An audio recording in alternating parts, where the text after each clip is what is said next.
Ambergris Caye is illuminated by the golden light from the setting sun that spreads across the sandy shore.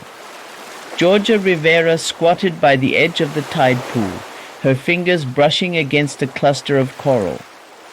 Her heart ached as she observed the pale, brittle edges, a sign of the reef's slow death. She adjusted her wide-brimmed hat and sighed, whispering to herself, "This is why I'm here." Behind her, the distant hum of construction reached her ears, disrupting the tranquil scene. She straightened, eyes narrowing at the gleaming structure of Castillo Resort, its expansion threatening to spill into the protected marine reserve. It was a symbol of everything she was fighting against. "You're trespassing, you know." Georgia spun around to see a tall, broad-shouldered man standing a few feet away, arms crossed. His dark hair was tousled by the breeze, and his white linen shirt clung to his frame. He looked out of place, like he belonged in a business meeting, not on a beach. "Excuse me?" she said, planting her hands on her hips. "This is private property," he said with a faint smile, gesturing toward the resort behind him. "But something tells me you already know that." "And you must be Romeo Castillo," Georgia replied, her tone sharp. "The man single-handedly trying to destroy this reef." His smile faltered. "I'm improving the local economy, creating jobs. What are you doing? Playing with rocks?"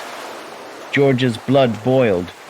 "These rocks are part of an ecosystem that's been here for centuries. Your construction will kill it." "I'm not the villain you think I am," Romeo said calmly, "but it seems you've already made up your mind."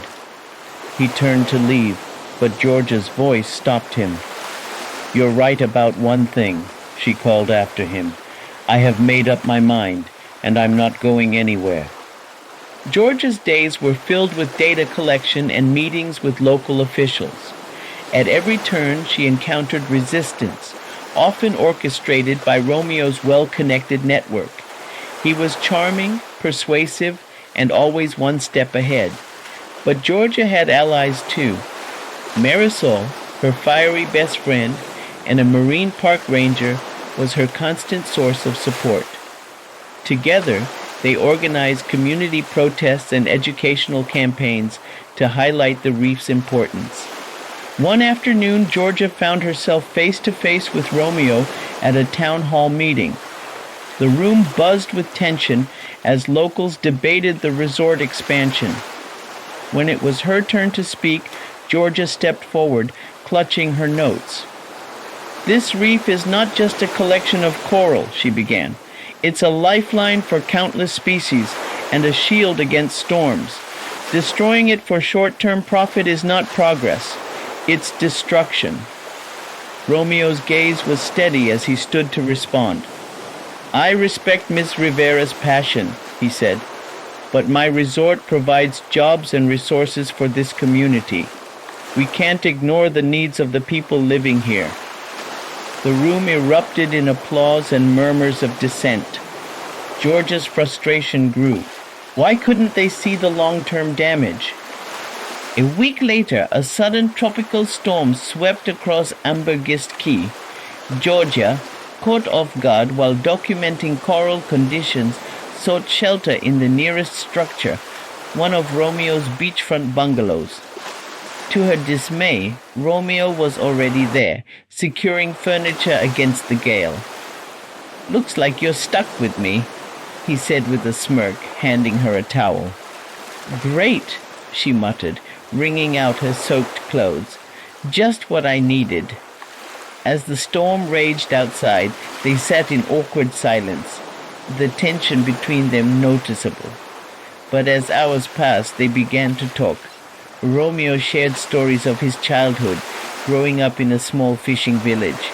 His ambition, he explained, was rooted in a desire to give back to his community. "I'm not a monster, Georgia," he said softly. "I love this place too. I just see a different way to protect it." Georgia frowned, her skepticism unyielding. Yet, as Romeo described his late father's struggles to provide for their family, she caught glimpses of a man driven by more than just profit. She wanted to believe him, but her resolve remained firm. For days after the storm, Georgia and Romeo did not see each other. Then one sunny day, Romeo surprised Georgia by showing up at one of her community workshops. "I want to see the reef for myself," he said. "Take me diving." Reluctantly, she agreed.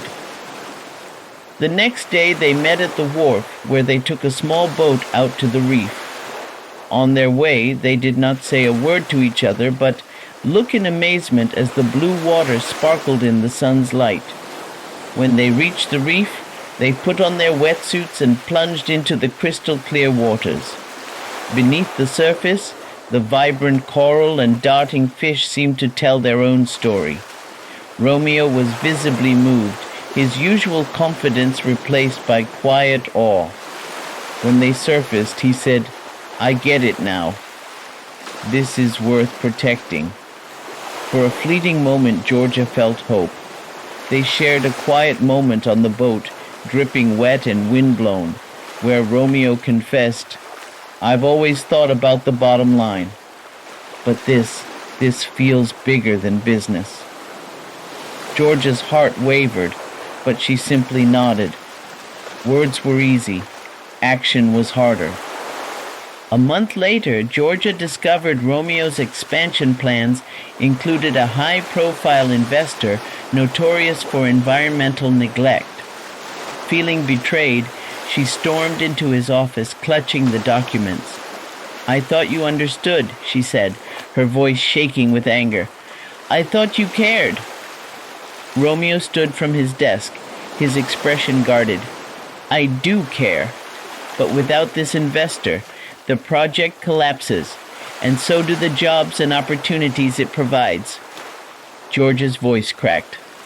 "You're just another businessman willing to sacrifice what matters most. I was stupid to think you were different."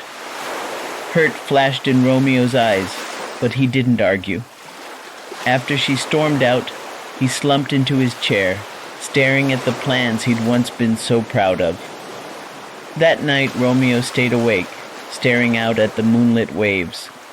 His brother Diego, an artist and fierce environmental advocate, joined him. "You've always cared about this place, Romeo. But if you let that investor win, you'll lose the respect of everyone who matters, including yourself." Romeo frowned. "If I pull out, the project collapses, and the community loses too." Diego placed a hand on his shoulder. "Then find another way. You're Romeo Castillo. You've never backed down from a challenge." Weeks passed, and Georgia threw herself into her work, trying to forget Romeo. Then, one morning, Marisol burst into her lab, waving a newspaper. "You're not going to believe this," she said, shoving the paper into Georgia's hands. The headline read, "Castillo Resort halts expansion plans for sustainable redesign." Heart-pounding, Georgia read the article.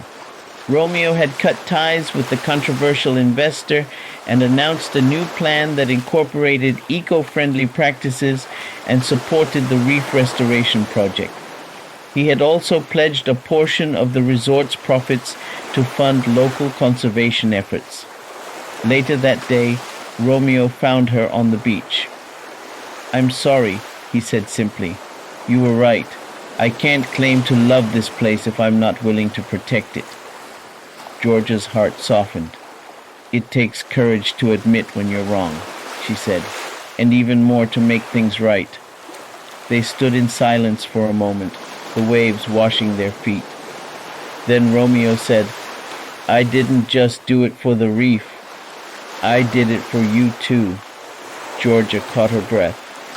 For the first time, she let herself smile. "Maybe there's hope for you yet, Castillo." To celebrate the new sustainable plan, the community organized a beach festival. Local vendors, musicians, and conservation groups gathered to showcase the harmony between progress and preservation. Georgia and Romeo worked side by side, greeting locals and sharing their vision for a brighter future. During the festival, Diego unveiled a mural he had painted, depicting the vibrant reef and the community's bond with the sea. It became a symbol of unity and hope for everyone present. That evening, as fireworks lit up the night sky, Romeo turned to Georgia. This isn't just a celebration of the reef. It's a celebration of what we can do when we work together. Georgia nodded, her eyes reflecting the fireworks' glow. It's just the beginning, Romeo. There's still so much to do. Over time, Georgia and Romeo worked together to balance progress with preservation. Their partnership blossomed into something deeper, built on trust and shared purpose. The reef began to recover, and the community thrived. On a sunset stroll along the beach, Romeo took Georgia's hand. "You taught me to see the bigger picture," he said, "and I'm grateful every day for that." Georgia smiled, her heart full. "And you taught me that change isn't the enemy. It's how we approach it that matters." So you see, progress and preservation don't have to be at odds. By listening, compromising, and working together, we can create solutions that honor both the environment and the people who depend on it. This is the conclusion of Sands of Desire. If you enjoyed this story, give it a thumbs up. Comment so that I can know your thoughts. Share it with others. And subscribe to my channel for more tales of love and destiny. This is Irene Pandy Slusher saying don't stress. But as we say in Belize, go slow.